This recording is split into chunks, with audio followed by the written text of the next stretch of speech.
So the main way that I frame this is, and again, this is also true of my experience and my observation of others, is that when the infant is born, the infant's born into, in effect, the vastness of the ocean, the non-duality of the ocean. And the baby doesn't see itself as being separate. It just sees itself as being ocean. It doesn't see itself really as being the absolute, but it's just part of the whole. That's what the baby feels. It doesn't know that it's not a part of the whole. And as it begins to function in life and have various needs, need to be fed, changed, to be loved, we begin to feel as infants that the need, the want is inside. And the solution, the resolution of the need or want is outside. And it's always a caregiver, an other, who brings the solution to us. We can't self-generate the solution.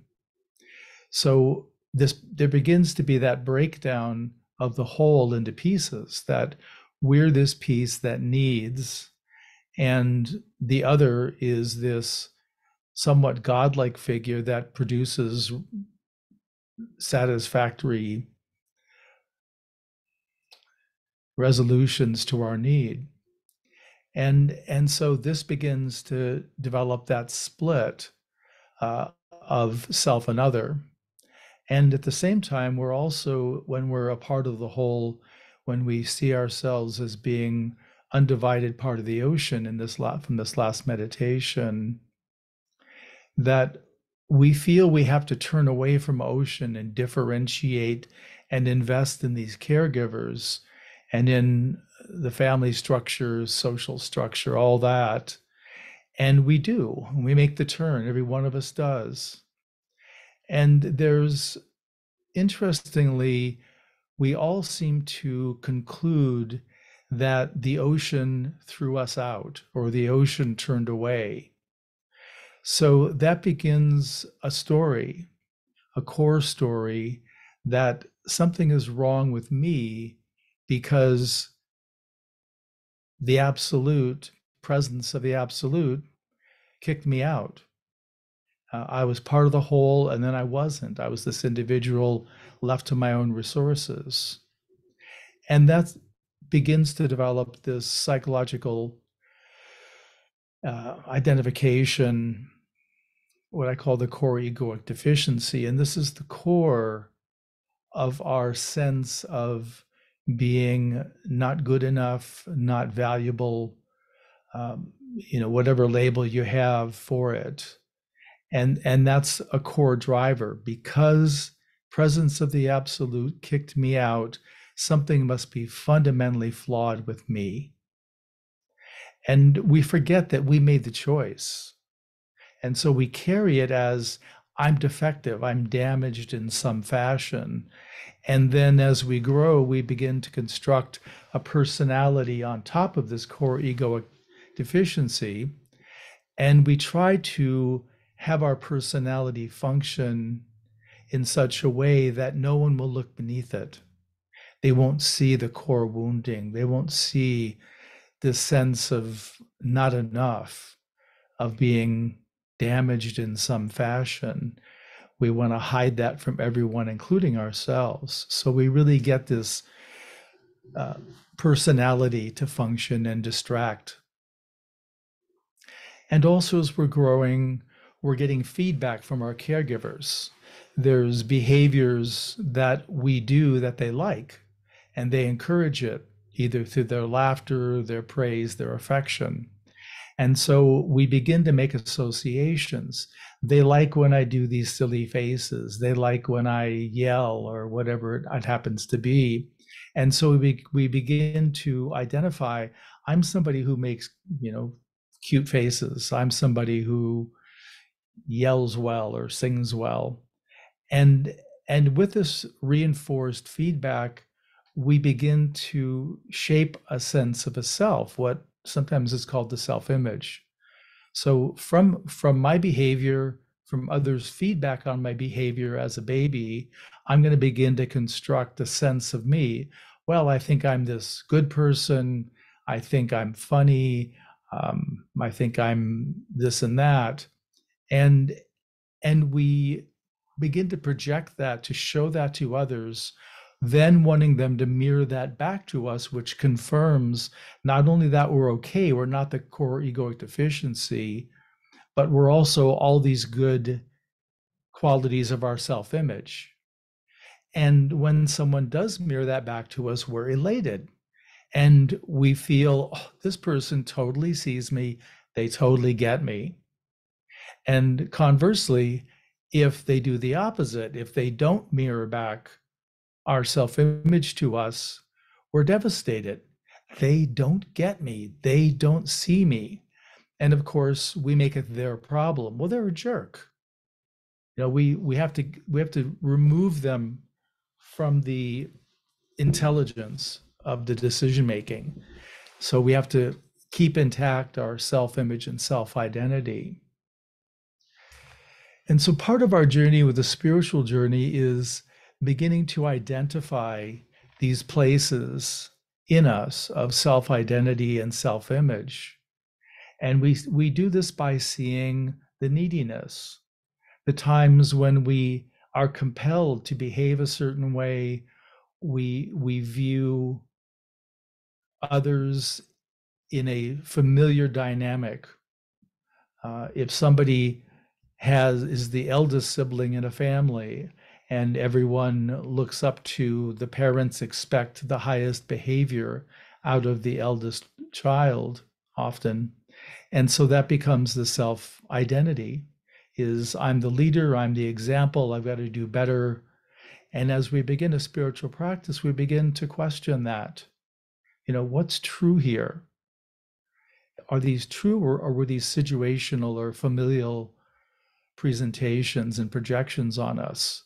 So we begin to peel back the layers and look at the source of these things to see what's a habit and what's an authentic behavior, and recognizing when it's personality driven, when I need to be seen a certain way, or I need to have reaffirmed that I'm not this core deficiency, I'm not this sense of failure.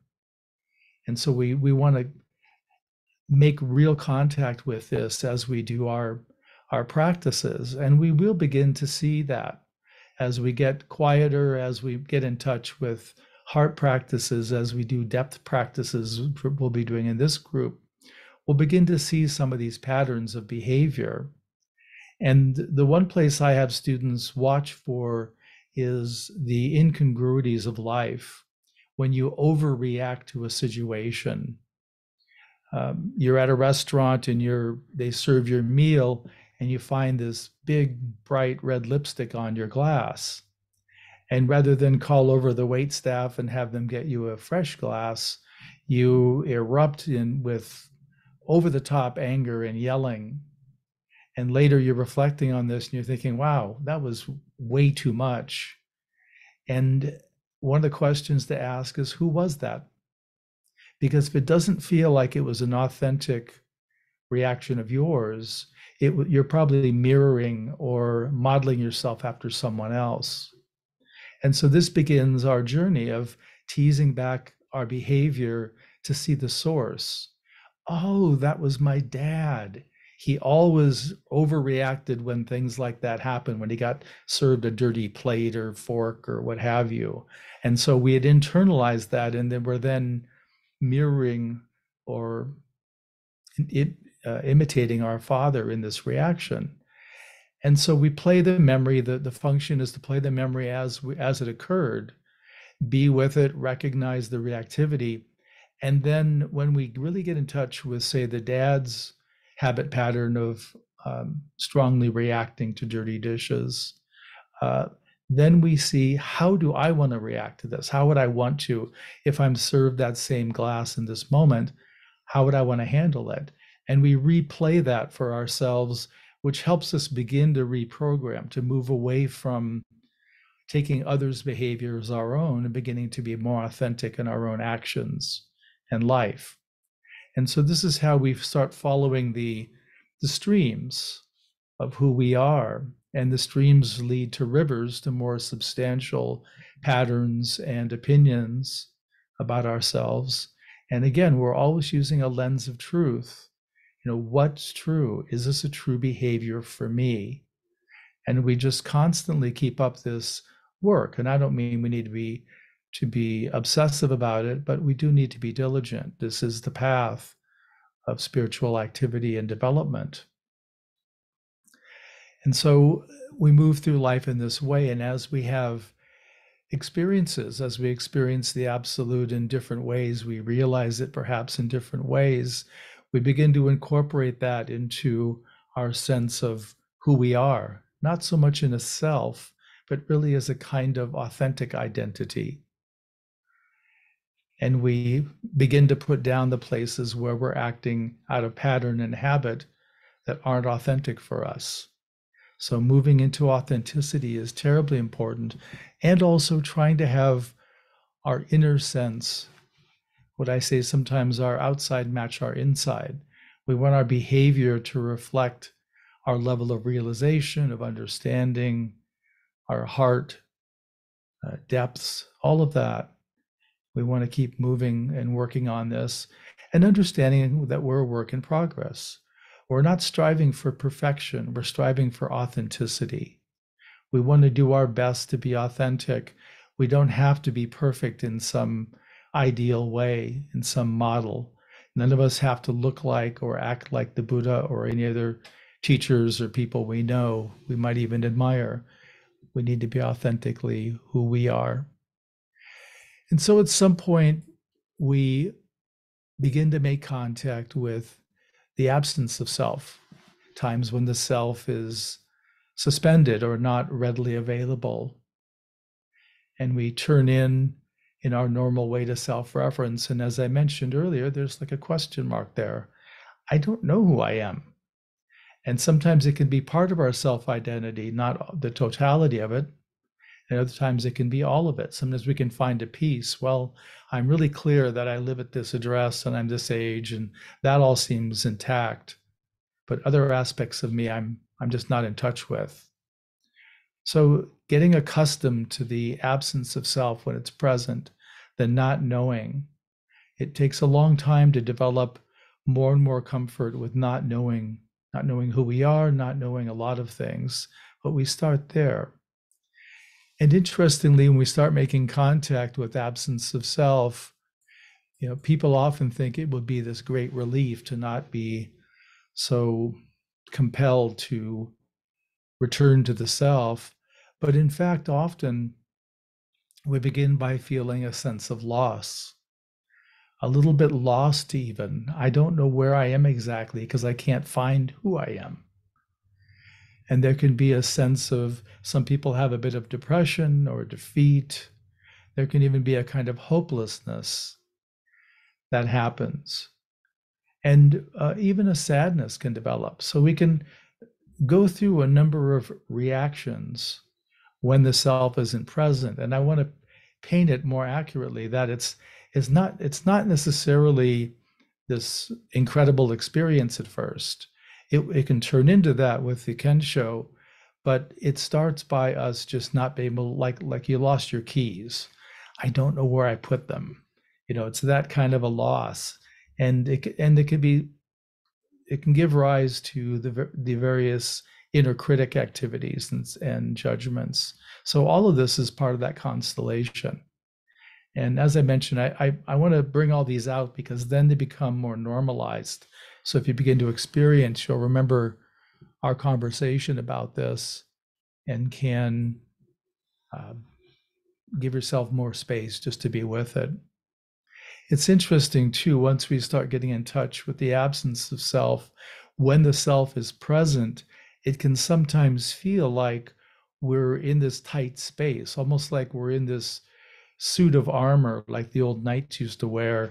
We're in a suit of armor that's one size too small. We feel cramped and tight, uncomfortable even. Some people will feel it like a kind of plastic. Others can sense that it's metal.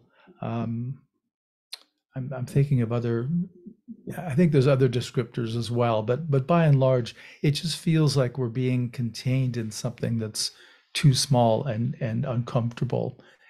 And part of that's because we're getting more and more contact with spaciousness, the vastness. And so we're feeling that our awareness can be completely open and stretch to infinity. And then when we're in the personality, it feels very cramped and small. So we begin to do a little titration of moving back and forth here, where with absence of self at times, we feel that container at times, we feel the vastness at times. And we begin to realize that these are different mind states that we carry.